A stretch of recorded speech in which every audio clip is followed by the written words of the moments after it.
What you gonna do? You can't fight the future. Wrestling God.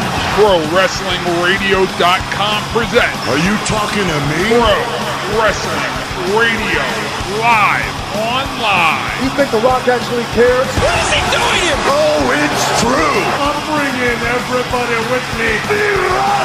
That's hard time. To be the man. 6, 1. Can you feel it? I hate your ever. Hold the damn phone. That's how I roll. You're sick son of a bitch. Come get some. Because I've done all of that. The king is back on his throne. Excuse me. And that's the bottom line because Stone Cold said so.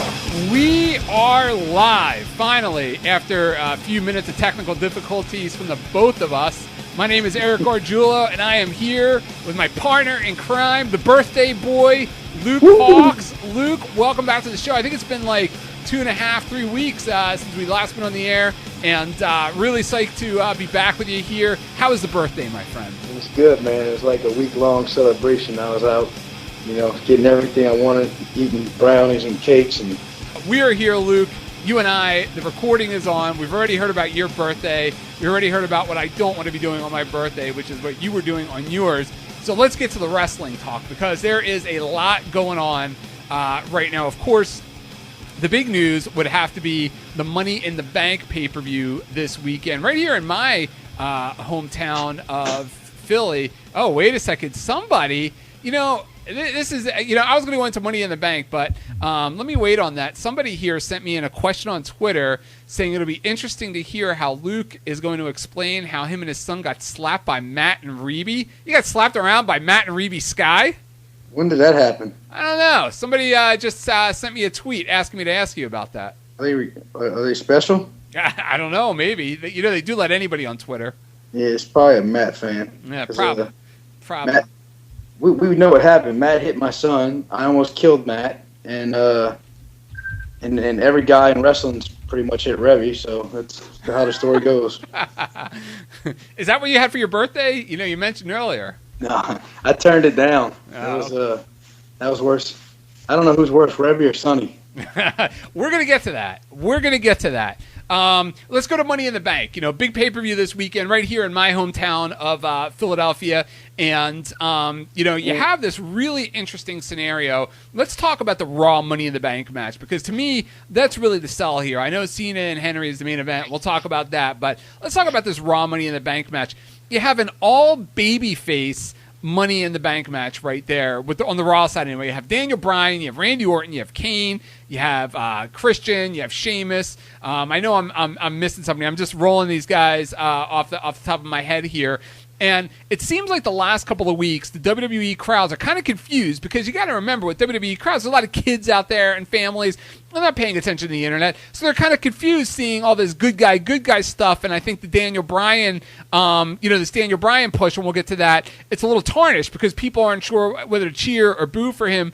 What do you think of that, Luke? I mean, you promote Wildcat. You've been a wrestling fan for a long time. You've been a wrestler for a long time. Do you think it's a good thing when you mix up all those baby faces, or do you think you need at least one heel in there to just spice up the dynamic? I mean, it'd be nice to have a heel in there, but at the same time, it's they're kind of doing something I don't remember that's been done in a long time. At least from a Survivor Series. Well, not even Survivor Series, because Survivor Series, it was always a heel team versus a baby team, right? Yeah. It was never, even in the main event, it was never really two baby faces going against each other. So it's kind of, I guess it's something to push the envelope up with a little bit. And all the guys that have in the match is hot,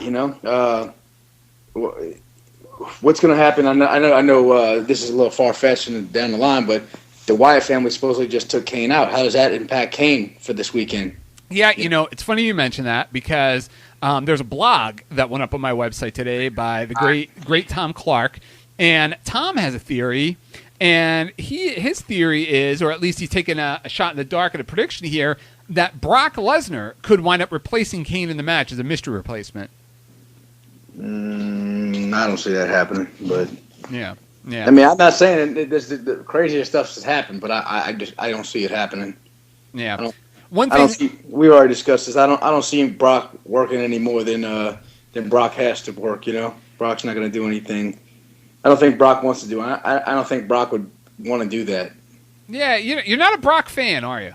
I used to be a massive Brock fan. I just think he's turned into a lazy guy just there for a check. I don't think he loves the business. I think he's there just because it's either get paid there or I mean, what else is he going to do? Go play football? I love you, but I disagree with you. I watch his matches at least this time around since he's been back, and I think he's really busted his ass pretty hard in every match since he's been back. I really do. I thought his match with Cena last year was maybe I'm not going to say the best, but one of the best matches I've ever seen Cena had. It was very strong style. It was very brutal. I think his matches with Triple H. I mean, you're kind of handicapped as it is when you're working with Triple H.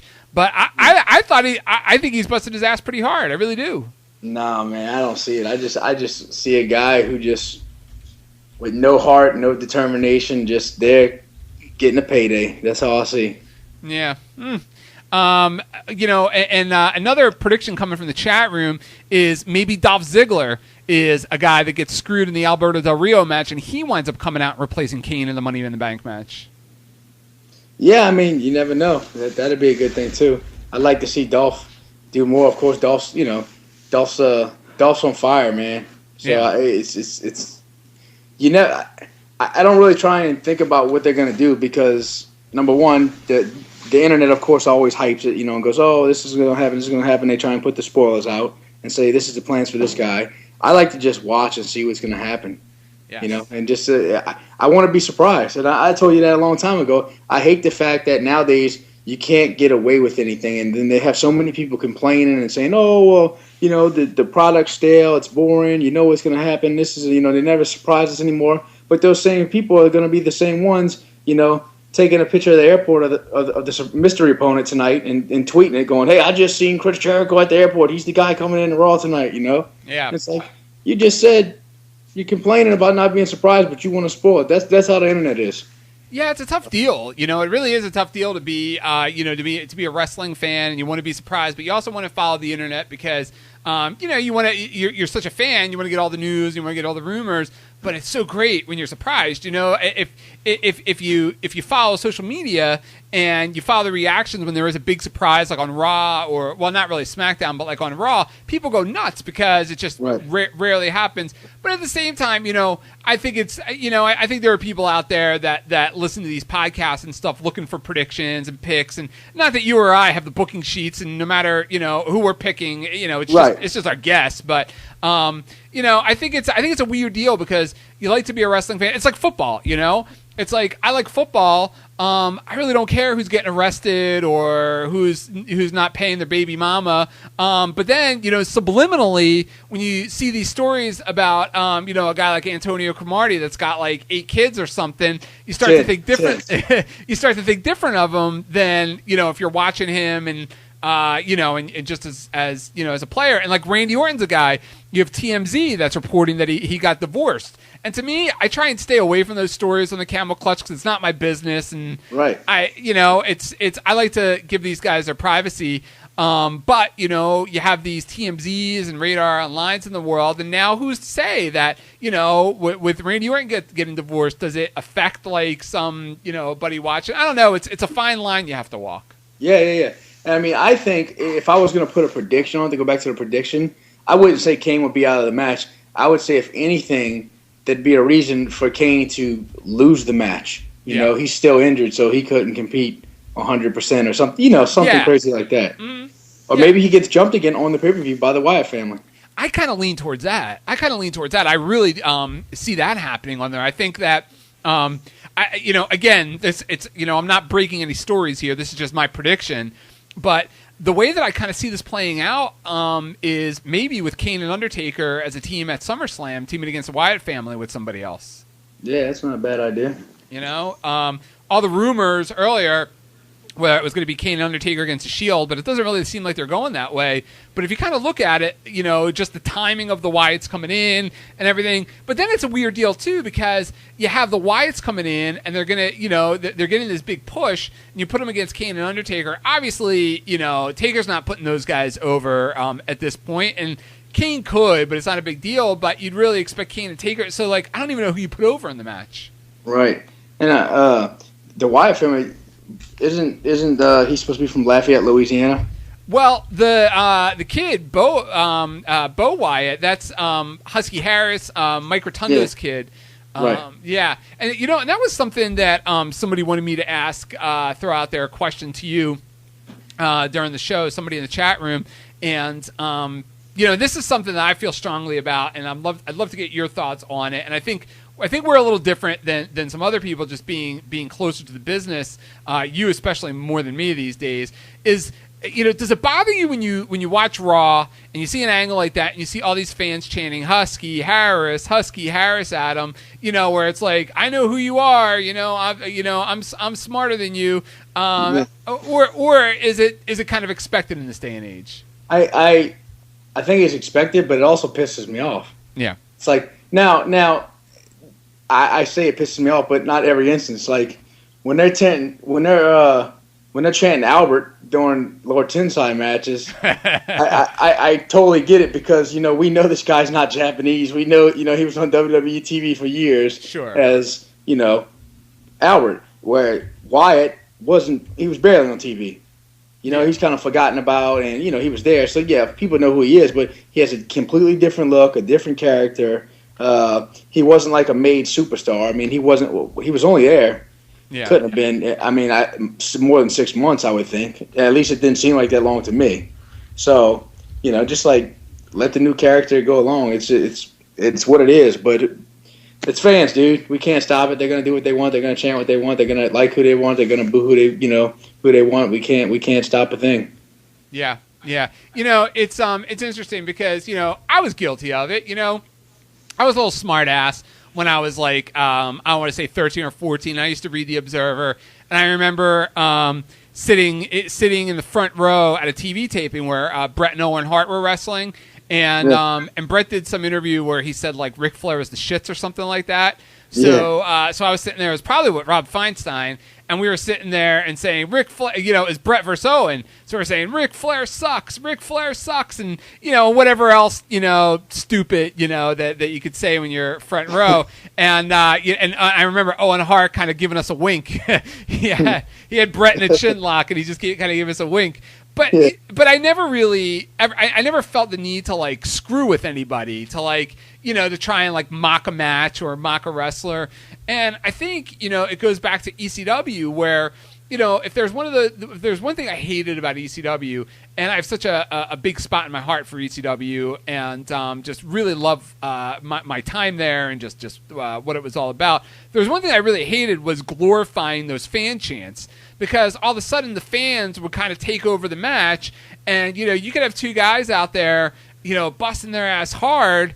And for whatever reason, if the fans just, if 3 or 4 drunk fans don't like it and they start making these like silly chants, it takes the guys out of the match. I don't know. I just never really liked it when, the fans would kind of try and take over. And I always really hated it when the wrestling promotion, like an ECW or like a Ring of Honor, when they kind of glorify it, like they'll play on their commercials, fans like making chants and things like that. Yeah, I agree. I mean, we're the ones, to quote Shane Douglas, who I can't stand, but, we're supposed to work them. They ain't supposed to work us, Yeah. Yeah. And it's just, it's just always, that was always something that bothered me about it. Even when I was there about ECW, probably because, like, I knew a lot of those guys in the back, and I knew how hard they worked, and you go out there, and, they look like fools. And it's not because they don't know how to work, I mean, everybody back then knew how to work in some way, shape, or form, but for whatever reason, you have like eight drunk fans yelling, flyers, and it's just, very disrespectful. I mean, it's the same thing as if they're chanting boring to some guys they don't know, and these guys are out there busting their ass. Right. And the Philly crowd's infamous for it. Yeah. You go out there on a well-known show, and you put out there a couple guys that aren't known or new guys or from a different area. They eat them up just to see what these guys are going to do. They want you to fall into that trap. They want you to pay them attention. Don't ever pay them attention. You just keep doing what you're doing, Yeah, no, absolutely. So, yeah, I don't know. I heard the Husky Harris chants, and I wanted to bring it up to you, and then somebody in the chat room brought it up. So I just thought, has that ever happened to you? Now I know, in Pro Wrestling Unplugged, I remember throwing a couple of fun chants your way when I was sitting there watching your matchup in the stage area. But other than, you know, some of your friends ribbing you, has it ever happened to you where you're out there and you just kind of like thinking like, what the F? Yeah, dude, I always get it. It's like I'll be out there and they'll start going, "You are hot, or you are rich," and like I'm supposed to no sell it because I'm wrestling. I don't want them to know I'm rich and hot and, you know, or you got a big schlong. And then all of a sudden these girls are attacking me after the show. It's aggravating. I just want to go out there and wrestle my match and be a bad guy and go home, you know? Yeah, I never got those chants. You never got this chance? I know. Usually they just told me to shut up or get the hell out of there. I got a lot of Joey Styles chants, which was really stupid when you think about it because we look nothing alike. There's no Speaking of Joey Styles, I was cruising around on Twitter. What is the beef between Joey Styles and Jamie Dundee? Joey Styles and Jamie Dundee? I had no idea that there was a beef. Jamie Dundee's old Twitter. Like, it's his Twitter, but like he hasn't posted in a while. I just came across it, so I looked it up to see what it is. And he's just dogging Joey Styles in every tweet. Really? I mean, yeah. Like, Joey Styles, I never suck cock to get a job like you and this and that. Like, I mean, calling him out, saying I never sucker punch nobody. Like, you know, like I can never see Joey Styles sucker punching anybody. Well, he sucker punched JBL. There is a story behind that. Wait, Joey Styles sucker punched JBL? Yes, that's a famous story. You never heard this one? I've never heard this story in my life. JBL, allegedly, JBL used to pick on him something fierce. I won't say the word bully since he slapped the hell out of the Blue Meanie when he accused JBL of being a bully, and I would never want to get slapped around by JBL. But he was accused of just picking on Joey Styles relentlessly, and then one day Joey Styles came up behind him and clocked him. Really? Yeah, that's a true story. Dude, I had no idea. Yeah, some Bryan in the chat room says his respect for Joey Styles just shot up, if that's even possible. Yeah. Yeah, true story. Damn, I have to look. Yeah, so if you look up Jamie Dundee's Twitter, though, like the whole time he's just dogging Joey Styles. You know, I once drove Jamie Dundee. How was that? It was interesting. It was an ECW, and he had finished his match in the middle of the card. And Paul pulled me aside, Paul Heyman, and he said, "Eric, can you give Jamie a ride to the hotel?" So I said, "Sure." And I drove to the hotel. I mean, it was cool as hell. I mean, he told like all kinds of funny stories and stuff, and he's yelling a riot, dude. Yeah, he's yelling out the window, trying to pick up chicks and stuff. He's a funny dude. I liked it. I thought it was a fun trip. Yeah, he's a nut job, but he's hilarious. Yeah. You know, I'm kind of torn on where to go. All right, let me go this way, and then we'll go the other way in a second. All right, the n.W.o, Luke, the New World Order. Before you donned the tights and laced up the boots and got in the ring, you were watching the n.W.o at home like I was, and that was 17 years ago. You want to feel old? It was 17 years ago. This past weekend when they pulled the big angle with Hogan turning heel at Bash at the Beach. And looking back at that now, you were a big fan back then. What do you remember about watching it and feeling and just being a fan at that time? It was crazy. Yeah. I hated it. I wasn't a fan of n.w.o.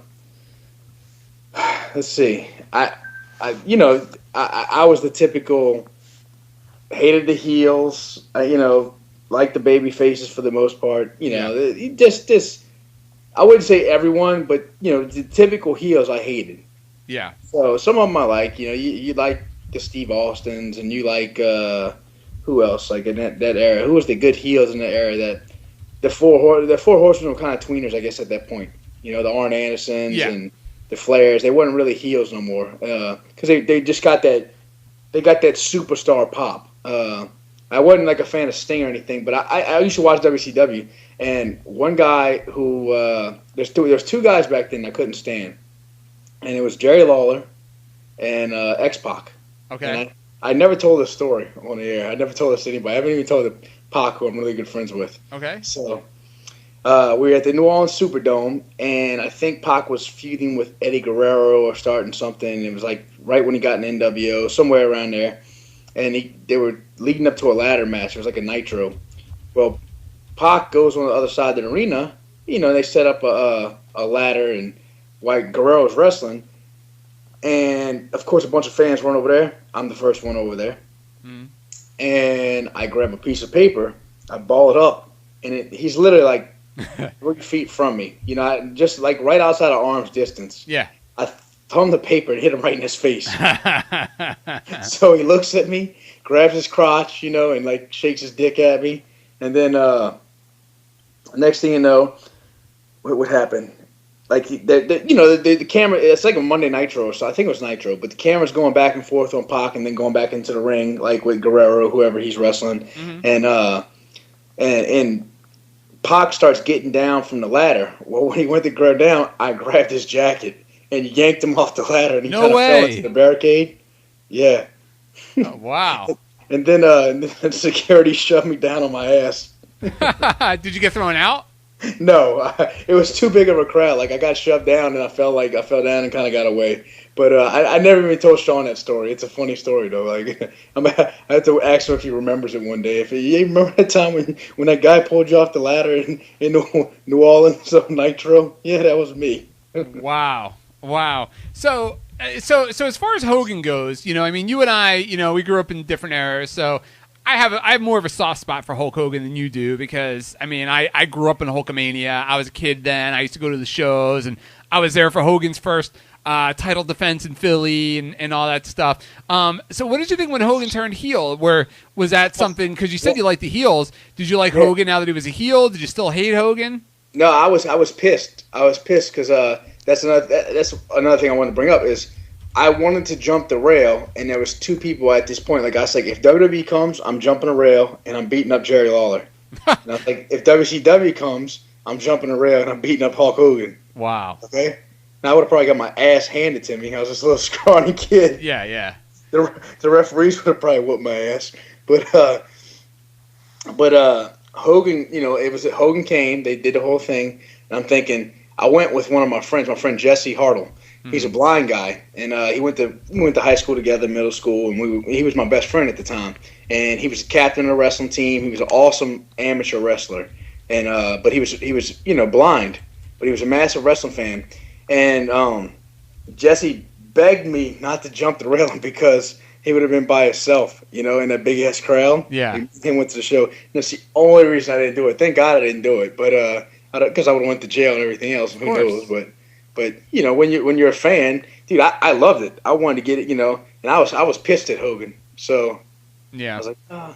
Yeah, I don't know. It was, if you really look back on it, and you look back at angles, and I mean, you know, you've seen hundreds, if not thousands of them from the day you first started watching wrestling to, you know, through yesterday.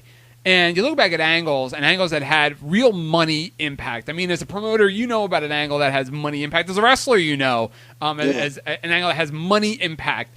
And, I mean, for me, I look at angles, and I could think of maybe only 3 or 4 other angles that I've ever experienced as a wrestling fan watching that had as much money impact as that angle. I mean, it's got to be considered up there with, like, the top 3 angles of all time. Maybe Hogan, you know, dropping the leg on Iron Sheik and returning to WWF, Stone Cold, and Mike Tyson, and the n.W.o.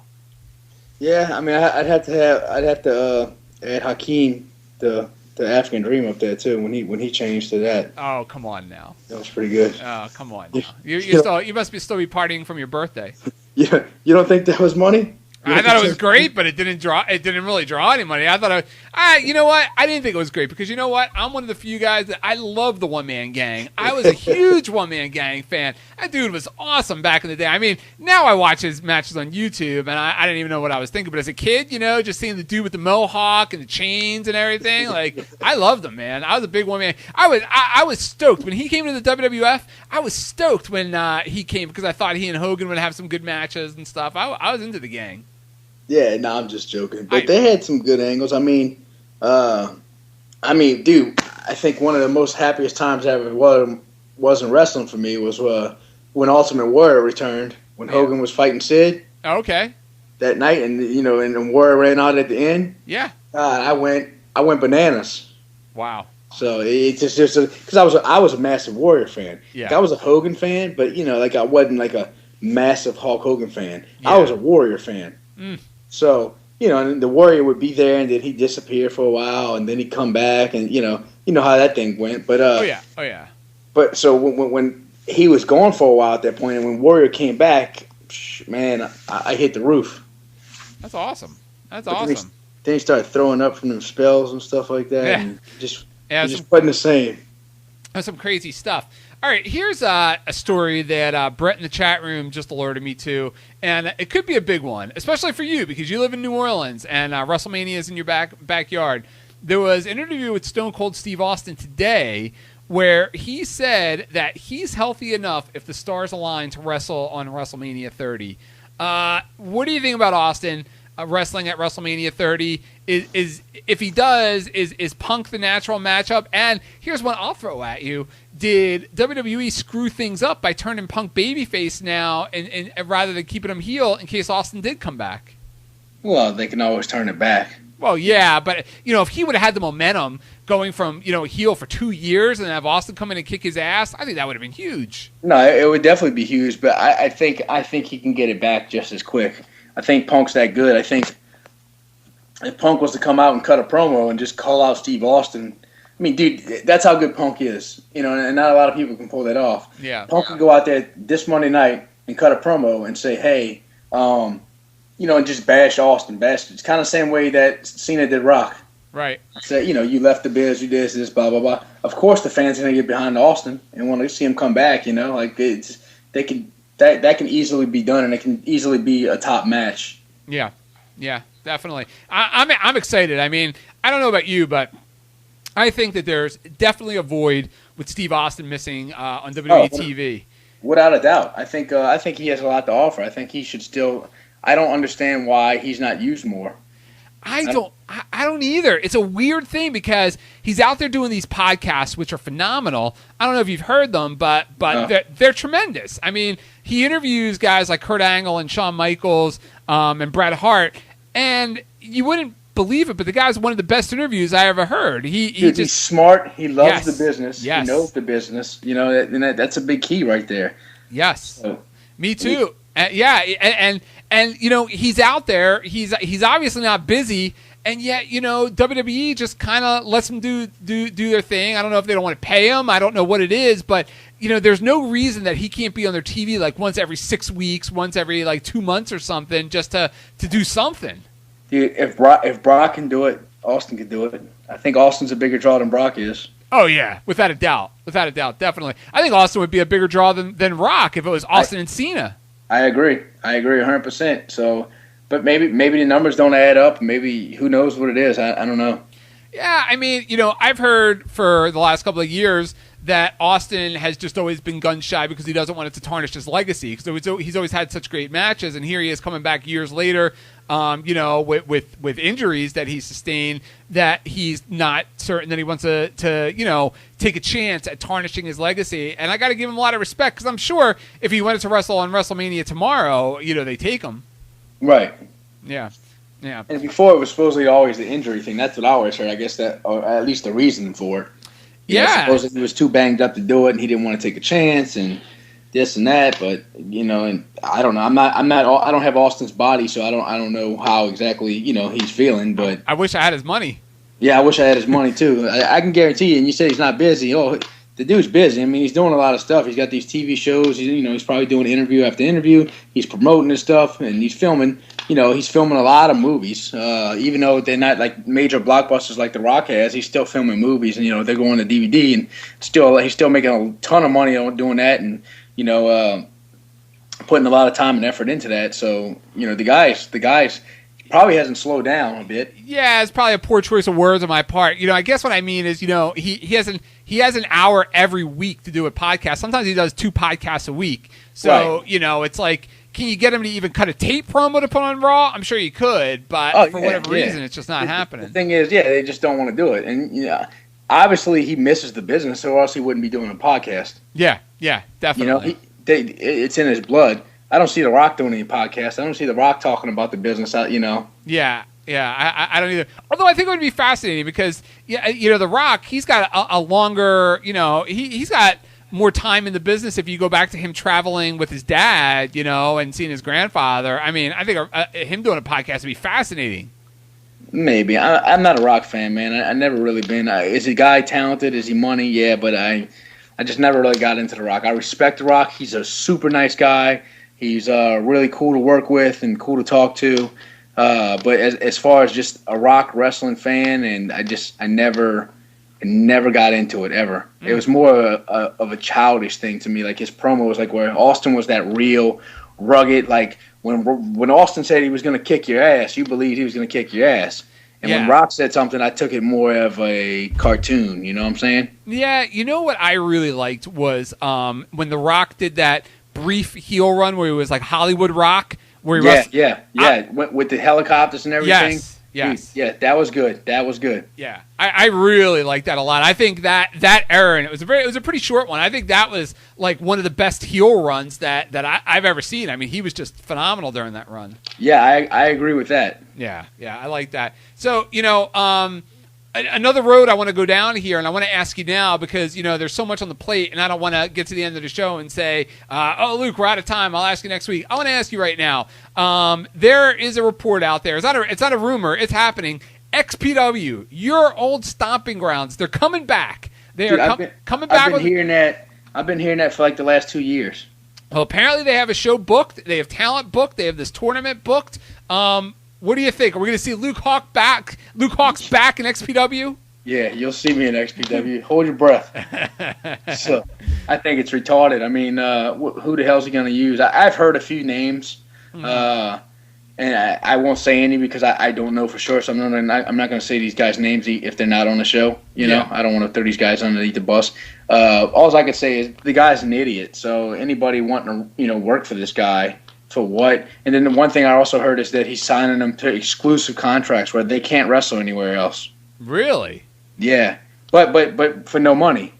Huh. So what dumbass would sign some exclusive contract? I mean, they'll do it. There's a ton of dumbasses. There's a dumbass out there that'll do it. Yeah, that are gonna do it and go, oh, I'm wrestling for XPW. But if I wish he'd ask me so I could spit in his face. Huh. Well, apparently it's October 31st, which is weird. Like, I don't know why they're doing it on Halloween. I hate that. I hate when there's like a concert coming around here on October 31st. I love to see, but I never go because I don't want to miss my baby girl going around trick or treating. I hate that those Halloween events. Right. Yeah, that's stupid, man. I think I don't even know if the guy's got money anymore. Obviously, he must have some money. I don't know. Well, I think people go. I think the XPW core crowd.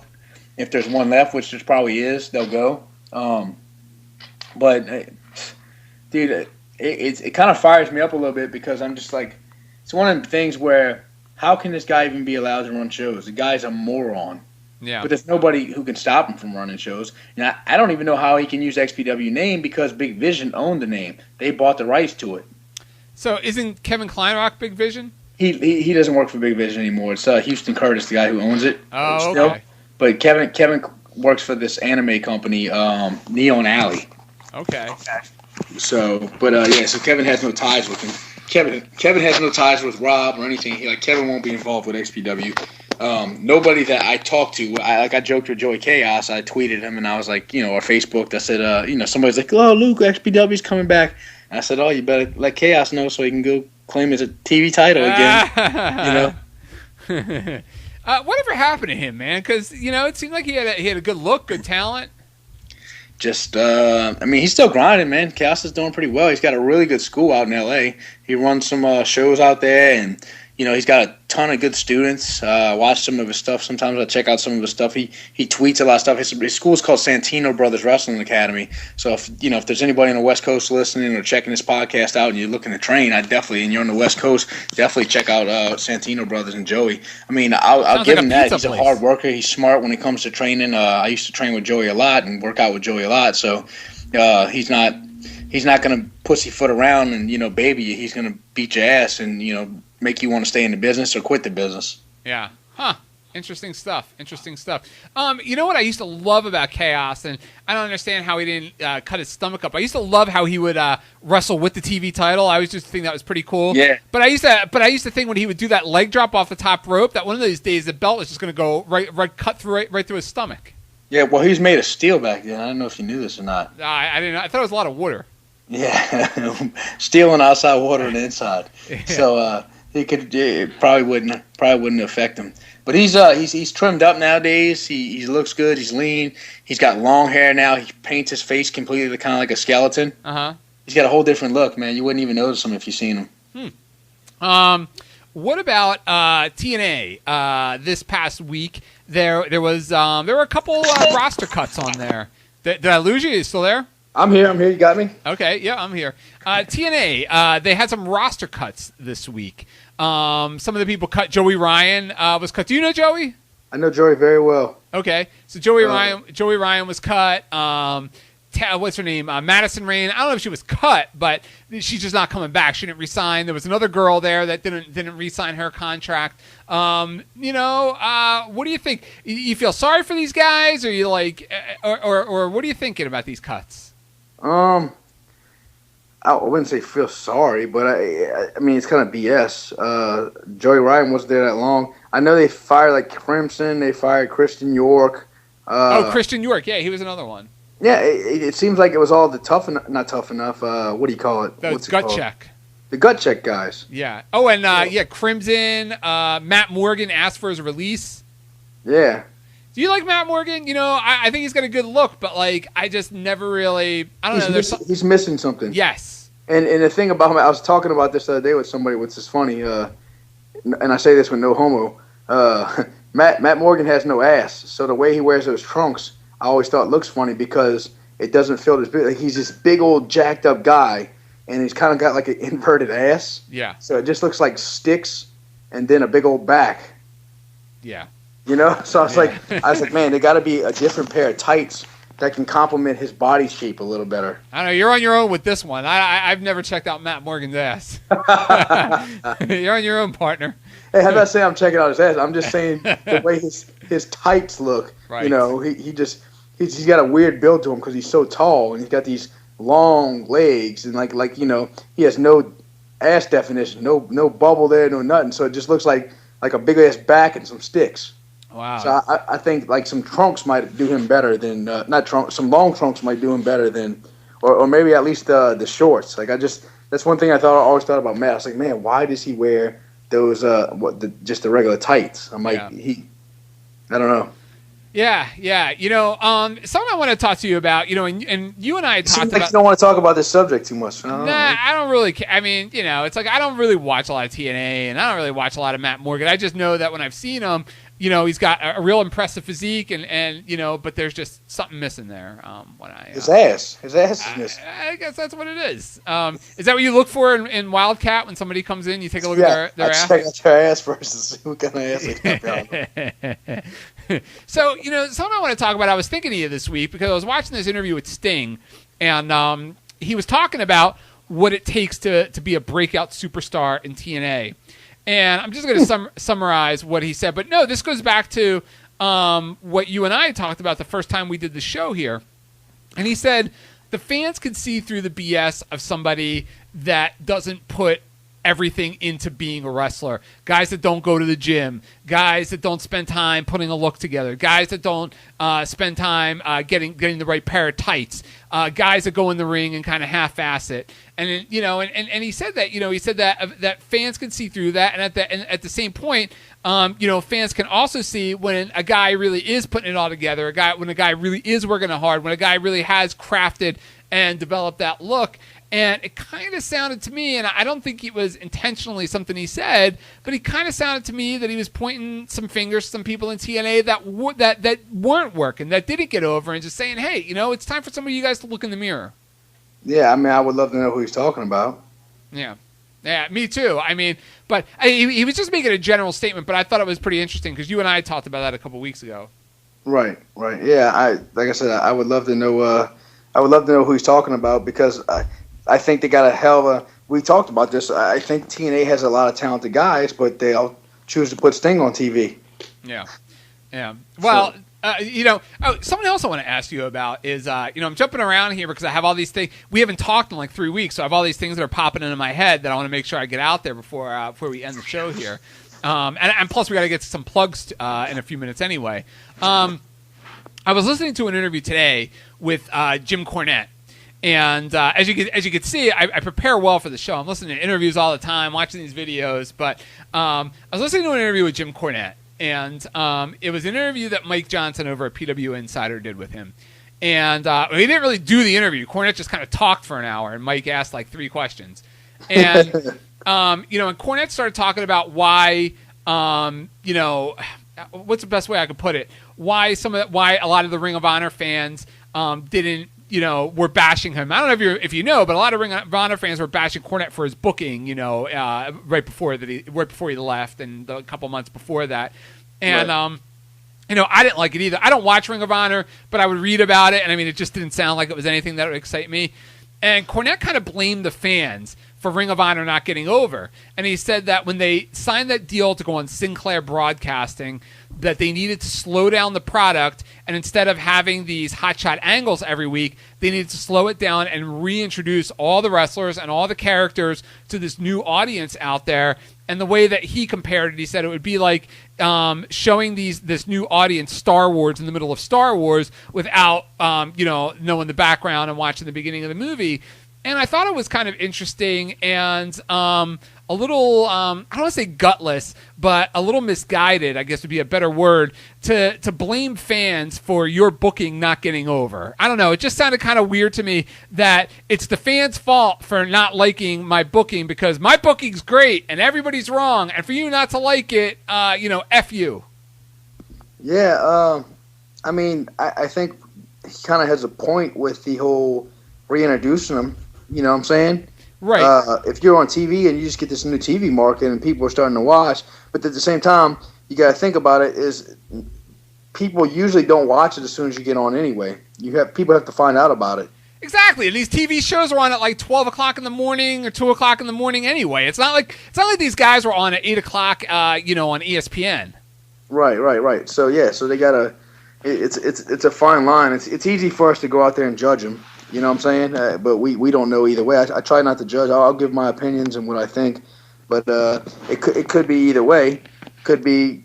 I think Cornette's smart to say, hey, yeah, let's do this. But I think the fans can't. You can't always let the fans judge what you're doing. Just because the fans don't like what you're doing doesn't mean you got to stop doing it. Well, do you agree or do you not agree?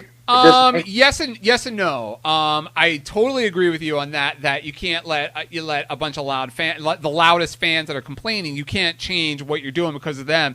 What I'll disagree with though is that their attendance went down.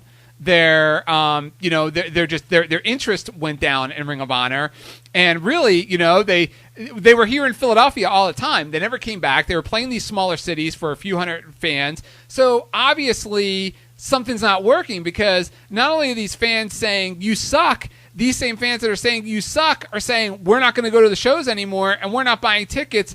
And I think there comes a point where you say, okay, I need to slow down this booking, but at the same time, I also need to kind of feed these loyal fans that have been here for a long time too. Like Luke, I'll throw it to you. Like you run Wildcat, okay?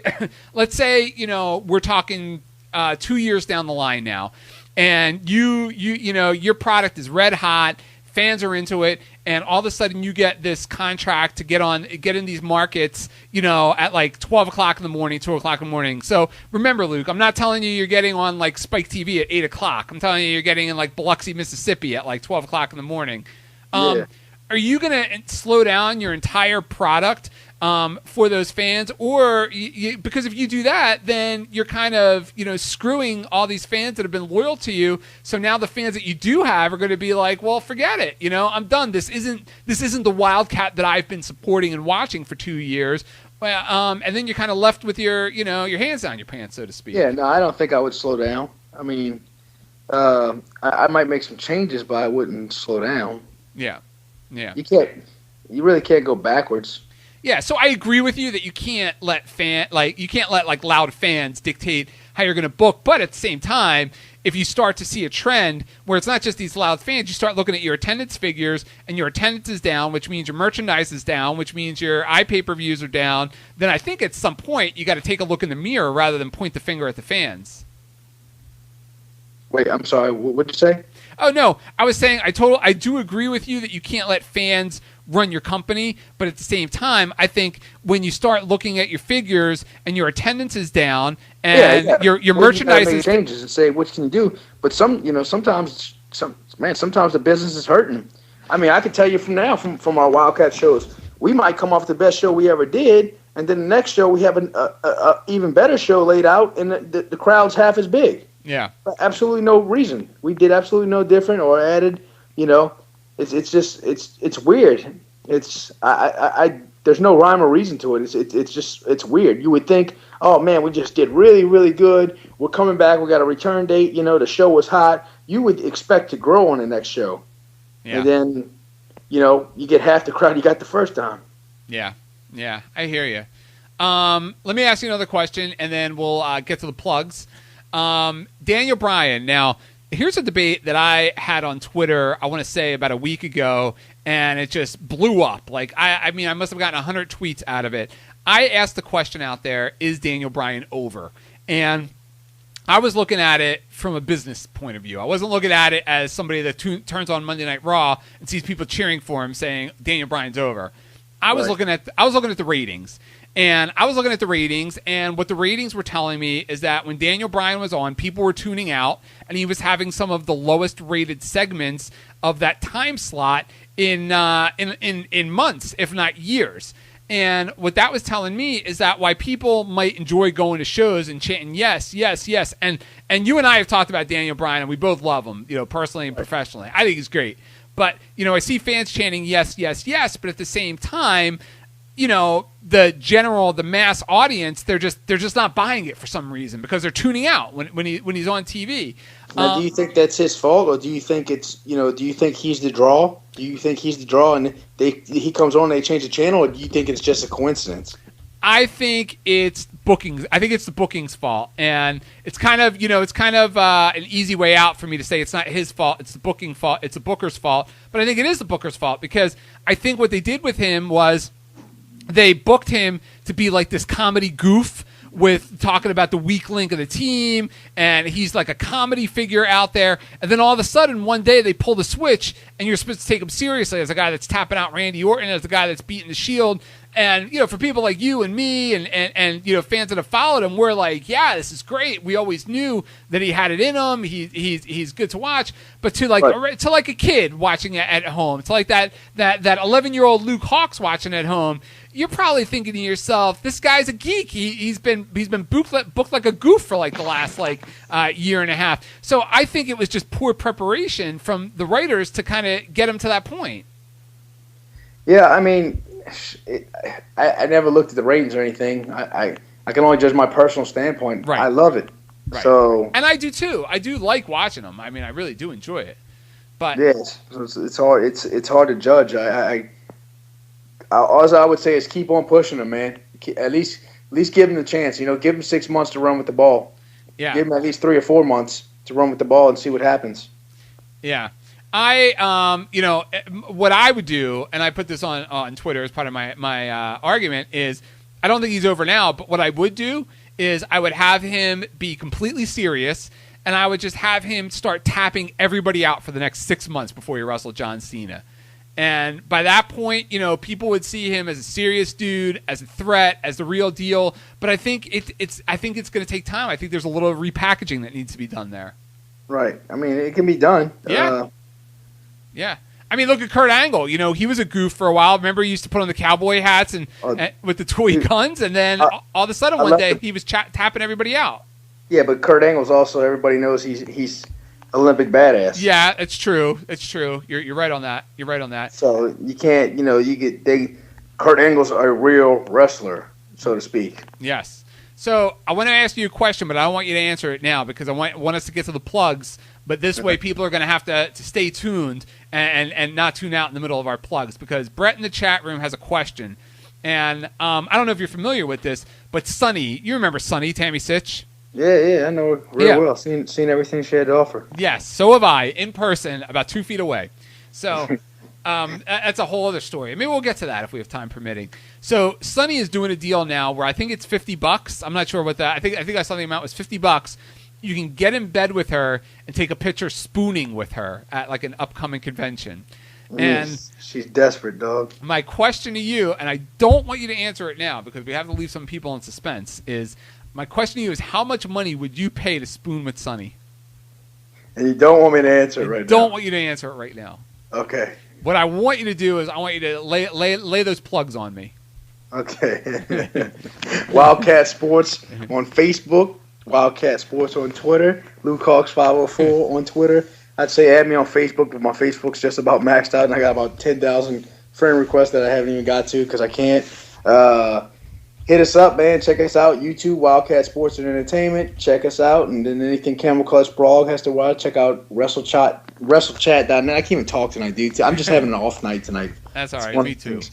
I'm going crazy. I think you screwed me all up with this with these podcast malfunctions. Yeah, me too. Yeah. I'm gonna need you to fix this. I can't be dealing with this unprofessionalism. If not, I'm gonna take my act over to one of these cheesy shows that I'm not even gonna talk bad about nobody else. Let me quit. So that's it. So you're gonna be wrestling Matt Hardy when the end of August, right? End of August 24th. I will be beating the hell out of Matt Hardy. There won't be much wrestling going on, but there will be some hell beating. So, are there any plans, and I don't want you to reveal too much of your booking here in Wildcat, but are there any plans maybe for a mixed tag with you and your baby against Reby and Matt? Well, the deal is, I don't really have no booking in Wildcat. It's all legit. The best man wins. Okay. So it's a shoot fight. So then I'm taking the baby. Yeah, so exactly. Yeah. Exactly. He's not a baby, though, dude. He's like 14 going on 15. He's 6'1". No, not him. I meant your baby. Oh, the baby? The baby. I don't mean him. I mean the baby. We could do a mixed tag match, yeah. Yeah. I know he can handle himself. Pass all our blood work first. I know he can handle himself. I mean, the little guy. Yeah. We might have to do that down the line. And you're actually going to be heading over to the United Kingdom, aren't you? Yes, October. I'm heading over for WAW, man, which I'm really excited for. It's going to be a tour. Ricky Knight, who's been a long-time wrestler and promoter over there, it's his retirement show. He's retiring after 30 years with you're probably familiar with Zebra Kid. I've heard of him. Huh? I've heard of him, yeah. Yeah, he was in, he was a big timer in England. He's probably one of the breakout guys that should have got hired and had jobs, but Roy, his name's Roy. He's a good friend of mine, and Roy used to get in a little trouble and get in a lot of fights back in the day, so he went to jail for a little bit when he should have been headlining wrestling shows. When the Johnny Storms and those guys and the Nigels and those guys were all blowing up, Roy was serving a little time. But he's got his head on straight, and he's never been a bad guy. He just liked to fight a lot, So he used to go out and go drinking and get in some fights, and he really stepped up. He's changed a lot, and now he's back wrestling again full time, and he's doing really well. So I've been friends with him for a long time. So they asked me to come over for the retirement show, and it was an honor, man, because this is the second time I've been asked to be on a retirement show. The first was Jerry Lynn. So when Jerry called me and told me he wouldn't do his retirement show without me, it's nice to have your friends, want you to be a part of something that's so special to them. Yeah. It's really, I can't really think of a much bigger honor than that. Yeah, it's cool, man, because they got all these guys, that they could pick, and they choose to call a guy like me. So it means a lot. Yeah, I think that's awesome. I've never been to the UK. Have you ever been to the UK? No, this would be my first time, man. So that's great. That's great. I'll throw a couple plugs out there. CamelClutchBlog.com, CamelClutchBlog.com for all the latest wrestling blogs and UFC blogs and news and that kind of thing. And for those of you listening out there, Money in the Bank, there'll be a lot of Money in the Bank predictions on the blog, and I will have full results up of Money in the Bank right after the show. So sound like me. Yeah, exactly. First day with the new tongue. So CamelClutchBlog.com. And if you missed any of today's show with Luke, you can catch it in a lot of different places. Of course, on ProWrestlingRadio.com. I'll also have it up on YouTube over at the Camel Clutch Blog channel. Just type in Camel Clutch Blog and you'll find the channel over there. And on iTunes. You can get it on iTunes. You get all the podcasts and all the old ones, the classics. The classics with Shane Douglas and Matt Hardy. You can find them on iTunes. They've all been here, Luke. They've all been on Pro Wrestling Radio. Oh my God! We're gonna have some guests on soon. I got a couple guests in mind that I want to bring on. All right. We'll have to talk about that. We'll talk about that. We got to get the technical glitches out of the way first. Yeah, we got to fix that. But I got some good guests we want to have on. I talked to Matt Stryker yesterday, your buddy. Matt Stryker. Wow. I mean, I haven't seen Matt Stryker since we worked together in MLW, and I mean, I didn't really know him well. I mean, other than like hello, and that was it. But I worked with him. He was Party Boy something in MLW. I know you're a big fan of his work and his commentating. So. Oh yeah, it's phenomenal. We'll have to get Matt on. Yeah. You like Matt Stryker? I love him, man. I think he's awesome. I think he's a very talented guy. I really do. I think he's a great host for TV shows, and I really see him. Like Eric Young's got this show on Animal Planet. I don't know if you've ever seen it. No. Yeah. Well, Eric Young has he hosts a show on Animal Planet. It's like a fishing show. Okay. And I can totally see Matt Stryker doing that 1,000 times better than it. Not to take away from Eric. I see Matt as the host of a television show. Yeah. So I thought he did a phenomenal job with it in WWE, and I see him as a host.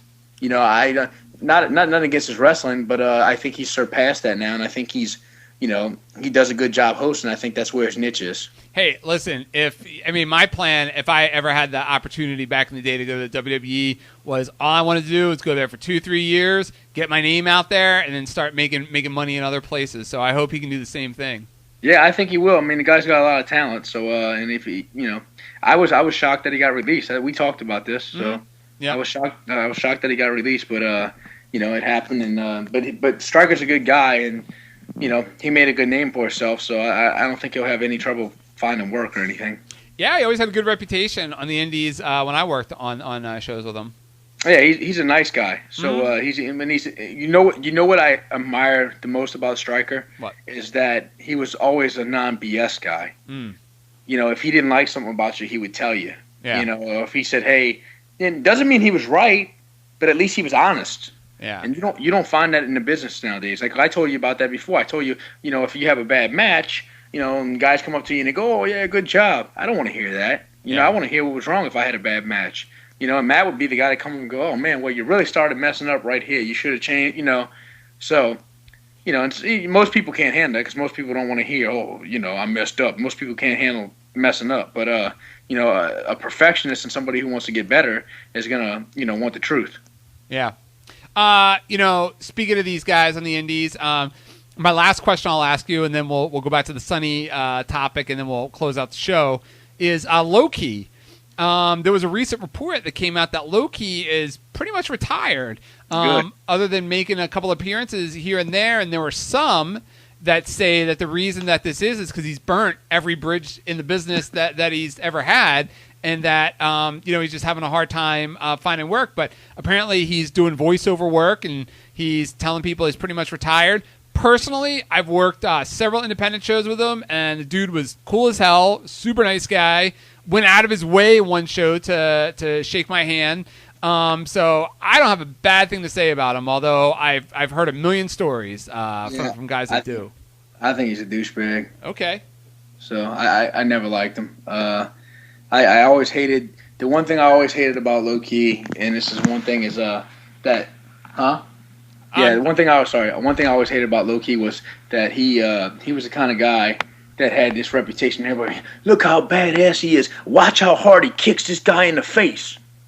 And I'm going, okay, where's the talent? My kid can kick somebody in the face as hard as he can. Has his face wide open to you. Where's the talent? Yeah. And I'm not saying the guy's not talented, but I'm saying his style took no talent. Oh, he's a strong style. He's a Japanese style. He can look how hard he's hitting these guys. Yeah. Okay. I always found that funny. I always found that funny too when you'd have guys that would take liberties with other guys in the ring, and they would get this reputation for being tough. And it was always funny to me because it's like, yeah, you're being tough because the guy's standing there giving you his chin, and you just happen to punch him harder in the face than you probably should. Yeah, and that's not being tough. Being tough is getting your ass kicked and coming back from it.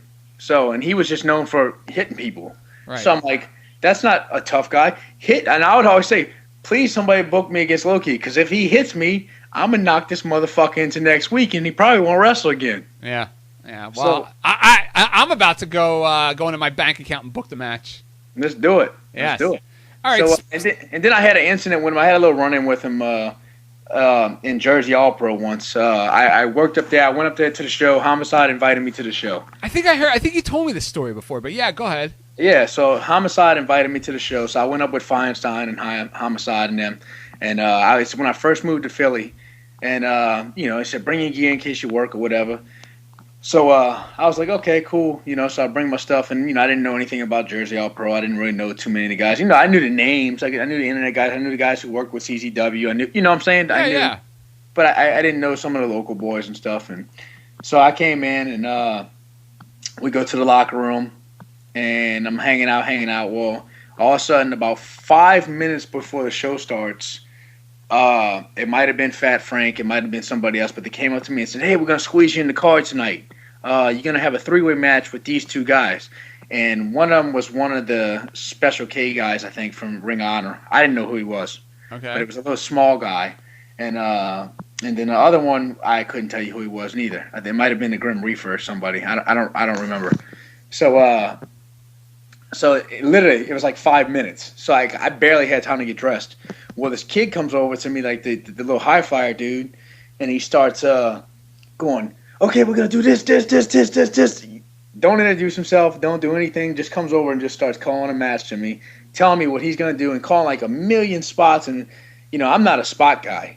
Yeah. So I'm a wrestler. So I'm like, and when you got 5 minutes to just get dressed, you know what I'm saying? Yeah. There's no way you're not going to choreograph a match. I'm not a fan of choreographing matches anyway. I like to go out there and wrestle. Yeah. So I kept telling him, I was like, dude, I don't get what you're saying. Like, we're not doing that. So I was adamant about I wasn't going to do that. Yeah. So we get in the ring, and the kid starts doing all this stuff and like starts messing up.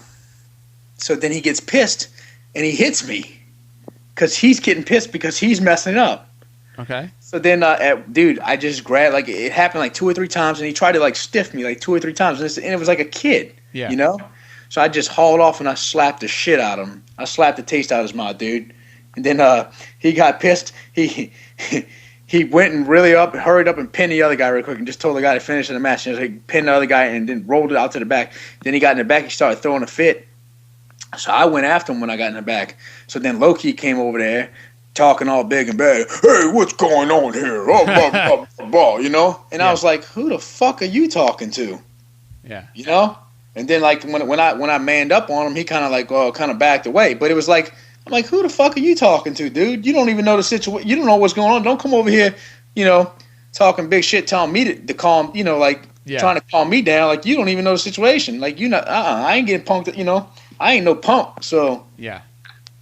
And that was it. That was the last incident. But once he felt like hey, this dude might have mean business. You know what I'm saying? He kind of backed away. So right. Ah, interesting. All right, Luke. So we are at the end of our show here.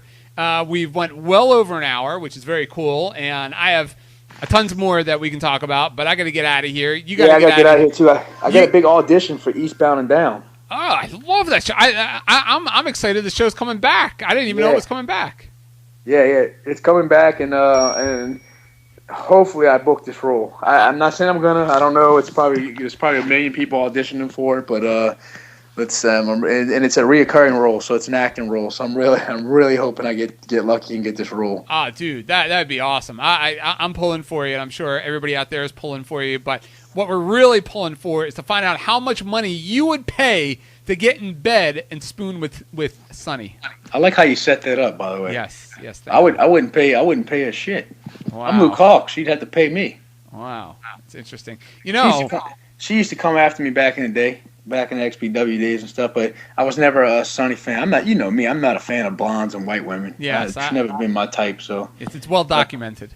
Yeah, very, very well documented. Yeah. And only blonde that I really liked from back then that I really wanted a piece of was Terry Reynolds, and I wouldn't touch her with a 10-foot pole now that New Jack's been all on it. Oof. But yeah, I actually when I was working with Rob Feinstein, I went down there. He was shooting this Wrestling Vixens where she was doing this I don't want to say Missy Hyatt. I remember. Yeah, it wasn't porn, but they were just doing like naked stuff.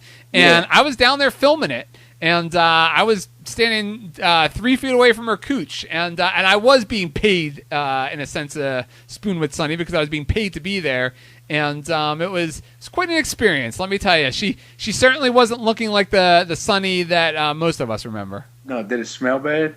Hey, listen, I got paid well. I'm just asking, did it smell bad?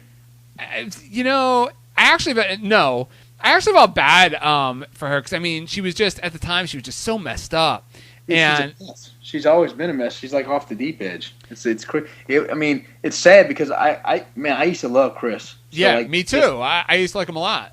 And I think like she was the downfall of Chris.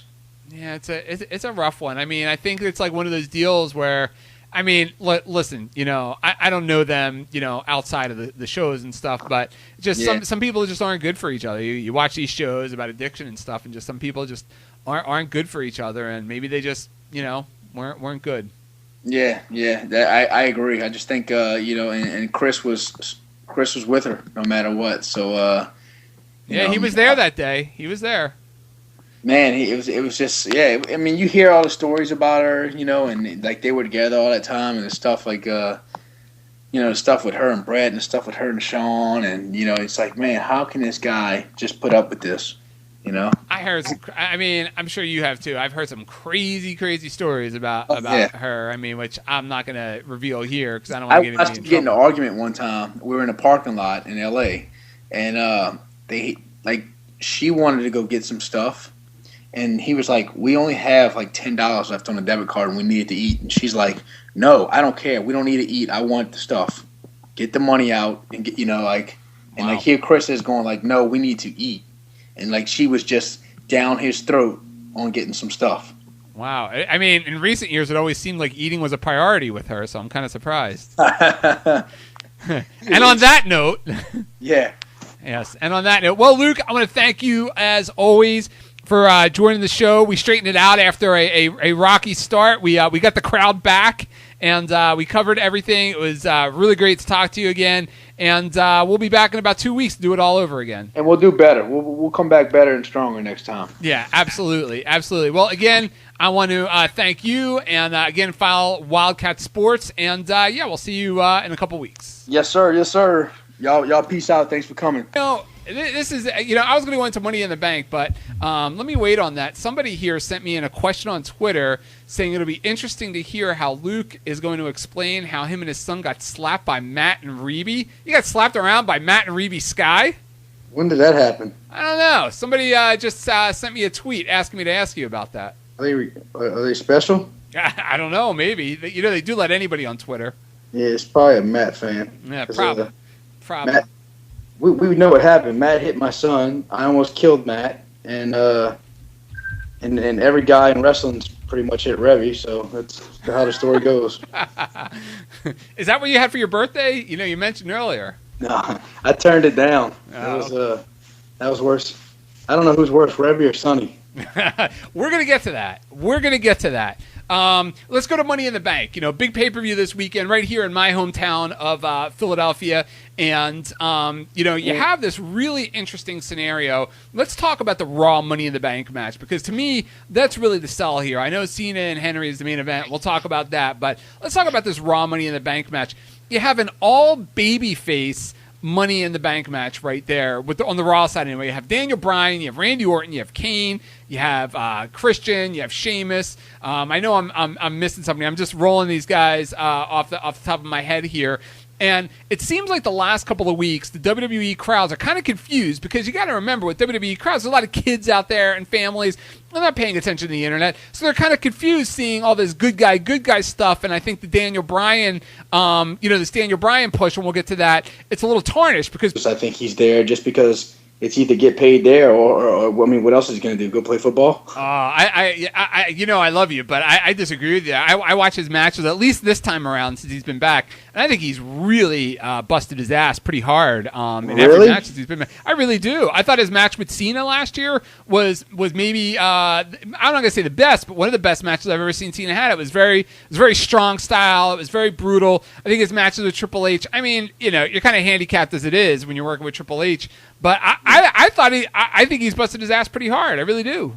Nah, man, I don't see it. I just see a guy who just with no heart, no determination, just there getting a payday. That's all I see. Yeah. Another prediction coming from the chat room is maybe Dolph Ziggler is a guy that gets screwed in the Alberto Del Rio match, and he winds up coming out and replacing Kane in the Money in the Bank match.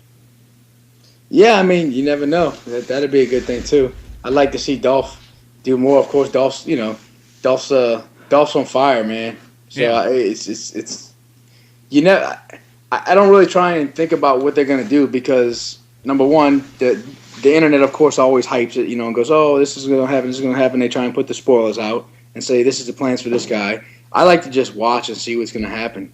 Yes. And just I want to be surprised. And I told you that a long time ago. I hate the fact that nowadays you can't get away with anything, and then they have so many people complaining and saying, "Oh, well, the product's stale, it's boring. You know what's going to happen. This is, they never surprise us anymore." But those same people are going to be the same ones, taking a picture of the airport. People aren't sure whether to cheer or boo for him. What do you think of that, Luke? I mean, you promote Wildcat. You've been a wrestling fan for a long time. You've been a wrestler for a long time. Do you think it's a good thing when you mix up all those baby faces, or do you think you need at least one heel in there to just spice up the dynamic?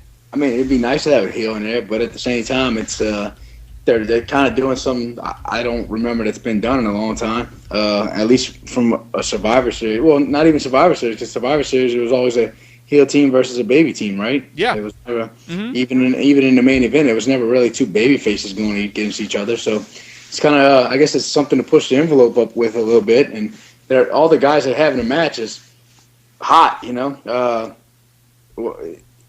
What's going to happen? I know this is a little far-fetched down the line, but the Wyatt family supposedly just took Kane out. How does that impact Kane for this weekend?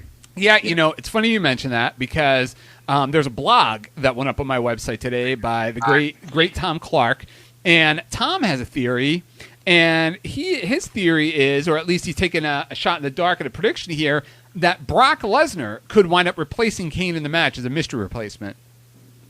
I don't see that happening, but yeah. I mean, I'm not saying the crazier stuff has happened, but I don't see it happening. Yeah. We already discussed this. I don't see Brock working any more than Brock has to work. Brock's not going to do anything. I don't think Brock wants to do. I don't think Brock would want to do that. Yeah, you're not a Brock fan, are you? I used to be a massive Brock fan. I just think he's turned into a lazy guy just there for a check. I don't think he loves the business. What you gonna do? You can't fight the future. Wrestling God. ProWrestlingRadio.com presents Are you talking to me? Pro Wrestling Radio Live Online. You think The Rock actually cares? What is he doing here? Oh, it's true. I'm bringing everybody with me.